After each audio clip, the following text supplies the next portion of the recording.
Okay, hello everyone, welcome my channel to me បាទសួស្តីបាទហើយនឹងជម្រាបសួរបាទ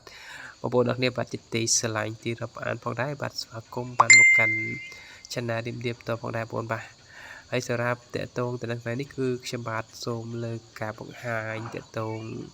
ទៅនឹងទេសភាពផ្ទាល់ពិសេសគឺសកម្មភាពនៅក្នុងពេលព្រឹកព្រលឹមនិងតកតងទៅនឹងទេសភាពធម្មជាតិរបស់ខ្ញុំបាទនៅស្រុកកំណើតបាទហើយនៅខាងក្រោយផ្ទះផ្ទាល់ដែលមានការបង្ហាញទៅនឹងបន្លែផ្លែឈើផ្សេងបាទតែដូចបងប្អូនបាទឃើញស្រាប់នៅក្នុងវីដេអូនេះបន្តផងដែរបាទហើយនេះគឺជាទឹកពីងដែលយើងបានបូមដាក់ហើយយើងមានជាប្រភេទបន្លែធម្មជាតិដែលបងប្អូនអាចឃើញស្រាប់នេះគឺជាលហុងដែលយើងបានដាំផ្ទាល់បងប្អូនបាទផ្លែគួសមហើយយើងដាំនឹងក៏ដាំតិចតួចក្នុងការជួយនៅក្នុងការរំដោះការចំណាយរបស់យើងបាទហើយការដាំនេះគឺយើងដាំក្នុងការសម្រាប់ការបរិភោគឬការយកមកស្លឬការធ្វើផ្សេងៗតាមតម្រូវការរបស់ខ្ញុំបាទផ្ទាល់ជាមួយនឹងគ្រួសាររបស់ខ្ញុំបាទផ្ទាល់ផងដែរបាទហើយទាំងអស់នេះគឺជាអ្វីយើងបានធ្វើបាទពួកដីយើងមានចឹងយើងក៏មកទុកឲ្យតនេចឹងយើងតាមទៅហើយមានបន្លែនេះទួយដែរបាទហើយឥឡូវនេះចាប់ផ្ដើមនៅរដូវប្រាំងហើយបាទហើយចេញពីនោះមកគឺខ្ញុំបានឲ្យនៅចំណីមាន់បាទហើយមាន់នេះគឺជាប្រភេទមាន់ស្រែសិតមានមាន់មានទាតិចតួចដែលយើងចាំតាមជាក់ស្ដែងដោយសារយើងចាំគឺប្រភេទគួរសាសយើងមិនចាំប្រភេទនេះគេកសិដ្ឋានធំធំហើយការចាំនេះគឺខ្ញុំឲ្យចំណេញទៅពេលព្រឹកឯងចឹងអត់ស្ដាប់ដល់ទេហើយបើយើងនិយាយពីតការធំចឹងគឺវារៀងធំយឺតតិចដែរបាទដោយសារតែយើងក៏មិនបានឲ្យដិតដល់ដូចប្រភេទគេចាំជាកសិដ្ឋានគឺកំណត់ខែកំណត់ថ្ងៃក្នុងការដើម្បីយកចេញនៅក្នុងការនាំទៅ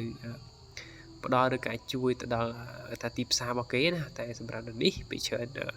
ដោយសារខ្ញុំចិញ្ចឹមបែបធម្មជាតិចឹងទៅការធំតាមជាក់ស្ដែងបាទហើយវាក៏រៀងផ្អើលដែរបាទដោយសារយើងអត់ឲ្យចំណីវិញញឹកចឹងបាទវារៀងផ្អើលមួយយើងហើយក៏អត់មានច្រើនដែរដោយសារការមុនមានច្រើនតែឥឡូវវាងាប់អស់ចឹងនៅសល់តិចតួចតែបងបាទស្ដាយដែរការមុនជំងឺចូលមកងាប់អស់លេងបាទចឹងនៅតិចតួចទៅតែចិញ្ចឹមសារឡើងវិញដោយសារនៅមេ2 3យើងទៅវាទៅញាស់ដោយសារយើងមានប្រភេទយើងចាំកសិដ្ឋានមានកន្លែងភ្ញាស់មានអីចឹងទៅវាស្រួលតែសម្រាប់យើងនេះដោយសារយើងបែបធម្មជាតិតែយើងឲ្យវាញាស់តាមរយៈមេរបស់វាបាទក្រាបអីចឹងទៅយកមកហើយយើងអាចបានថែវាទៅតាមជាក់ស្ដែងបងបាទនេះគេថាយើងចេះបែបធម្មជាតិបានបណ្ដាយកប៉ុណ្ណឹងចឹងទៅក៏វាបានប៉ុណ្ណឹងឯងតែពេលយើងបានបណ្ដាយកប៉ុណ្ណឹងបានប៉ុណ្ណឹងអូខេអរគុណចាំបងប្អូនគ្នាបាទហើយតើទៅនេះសកម្មភាពផ្ទាល់ដោយសារវានៅជុំវិញបាទនៅជុំវិញតាមមានអីច្រើនទេនេះជាសកម្មភាពទេសភាពយើងនៅជនបទណាបាទមិនមែនដូចនៅតាមទីក្រុងនៅភ្នំពេញអីវាច្រើនមានបែបប្រទេសអាគារផ្សេងតែយើងនៅជនបទមានអីបាទមានប្រភេទឈើផ្លែឈើដែលយើងដាំមានចេកមានប្រភេទដើមត្នោតតាមជាក់ស្ដែងបងបាទហើយចេកទៅបាទដាំមុន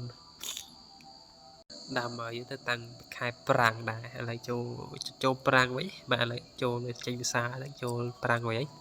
ចេះនេះពេលមួយឆ្នាំទៅបានផ្លែមួយវាទៅនេះទៅដោះដែរហើយនេះ